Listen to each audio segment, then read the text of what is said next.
Thank you so much. You know, the great folks here for the American Cancer Society, we're going to be talking to them in just a moment. But right now, I want to get a chance to talk with Chris Edwards.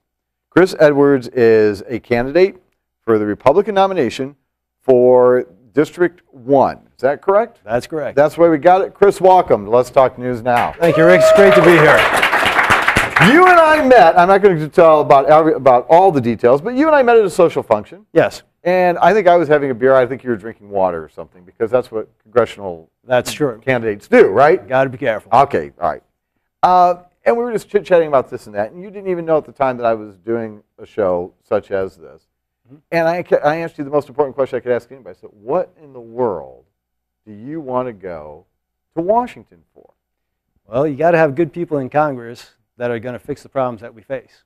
And sadly, the people there aren't plentiful enough to fix the problems that we're faced with. I know that the Republicans are trying their best, but they need more good Republicans to join the crowd and help push us over the top to fix the problems we have. You know, this is the thing, is automatically when everybody thinks Republican, now I can go, well, okay, I know where you're at on, you know, the pro-life issues or pro-choice issues, and I know where you're at on gun control, and I know where you're at and so on and so on.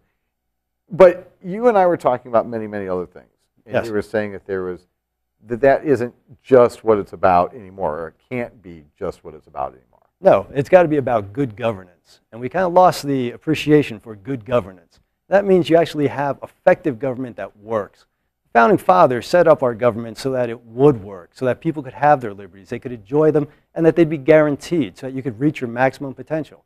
We kind of lost a lot of that in the last several years, and we've just become too antagonistic and too partisan. We need to get back together and be Americans. You know, and that seems to be the whole thing. It all seems to be a big stall. And I'm not pointing fingers at either party, because as you and I also talked about, you spent a fair amount of time in Washington, and I spent a few years in Washington.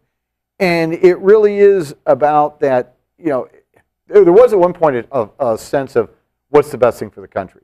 Right. Now you can see it. If one chamber, the other is in control, whoever the minority party is, it's just automatic stall. Whatever we have to do, even if we liked the idea originally, we're still stalling it for whatever reason. It just doesn't make any sense. It doesn't make any sense. And we got to have people who are not going to play that kind of game.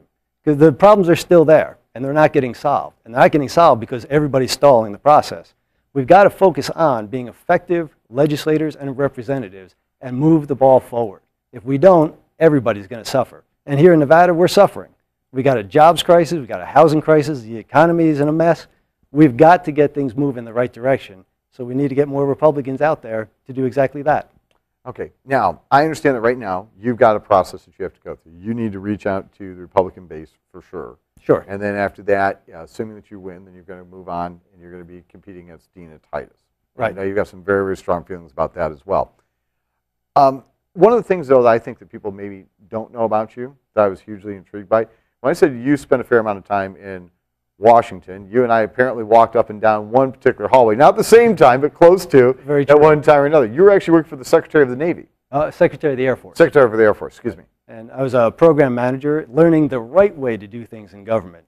It was a great job because it gave me the opportunity to do program management, policy development, budgeting, contracting, human relations, just about everything that a good public administrator can do in order to make the government work. And our program, frankly, with all modesty aside, was rated the #1 program in the federal government by the director of the OPM, the Office of Personnel Management, and we won their award, you know, as the #1 program. So I know how to do things correctly, and that's what I want to go back to Washington and do, is do it right. And then over and above that, though, you still remain now in the reserves. Yes. You're in the military. Absolutely, 25 years. And 25 years, and they retired from the military and in the reserves? Well, it's active duty and reserve. Okay, total of 25 years. Right, I got another year before I'll be able to retire. Okay, and your rank now, sir? It is a commander. All right, so you're equivalent of an Army lieutenant colonel. Yes. Okay, you know, because not everybody speaks. True. Yeah, not everybody speaks Navy or Air Force or whatever. I get all confused about things like that. I try to translate that jargon for everybody. Well, as we were talking about, inside the Pentagon, that's really easy to get confused. Yeah, you just go ahead and make the wrong turn. Sometimes that's SOP, too. The wrong turn, the wrong ring, you're pretty much done. And your time for promotion. I have, one other thing that I kind of think about, you know, when I watch younger and new politicians coming in. Although, like you said, you've had the administrative experience, and that's always a lot of fun. But it's almost like, are you nuts? You know how difficult that town is to get anything done in it. That's true. But you know, if you don't have good people who are going to go there to try, then it's not going to be hard. It's going to be impossible. So the good people have to get off the sidelines in order to join together and make good things happen. Because otherwise, the crazies, the wackos, and the partisans are going to rule the day. And they've been ruling too many days. The good people have to get off the couch. They have to get involved. They have to vote for people like myself as well. And we have to make changes. Okay, very good. Chris, I want to thank you so very, very much for your time. We're watching Let's Talk News Now. When I come back, I'll be talking to the folks from the Relay for Life are going to be joining us, the American Cancer Society. Lisa Priestman,